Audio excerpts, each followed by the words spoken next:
সালাতে দোয়া কবুল হয়। সালাতে দোয়া কবুলের 3 জায়গা।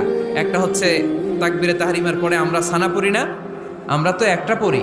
আল্লাহর হাবিব সুন্নাহ এবং নফল নামাজে আরো পড়তেন সানা, ওই দোয়া কবুল হয়। 2 নম্বর জায়গা সালাতে সেজদায় পড়ে দোয়া করলে কবুল হয়। আকরাবু মা ইয়াকুনুল আবদু মির রাব্বিহি ওয়া হুয়া সাজিদ ফাকসিরু ফিহি দুআ। বান্দা যখন সেজদায় লুটিয়ে পড়ে, বান্দা আল্লাহর সবচেয়ে কাছে চলে যায়। তা কিন্তু বিশ্বনবী বলে, সেজদাটা তোমার রবের কুদরতি পায়ের উপরে পড়েছে। সেজদায় পড়ে দোয়া করেন। সালাম ফিরানোর আগে বিশ্বনবী দোয়া করতেন, লা ইউসাল্লিমান্না আহাদুকুম হাত্তা ইয়াতাআওয়াযা মিন আরবাআ।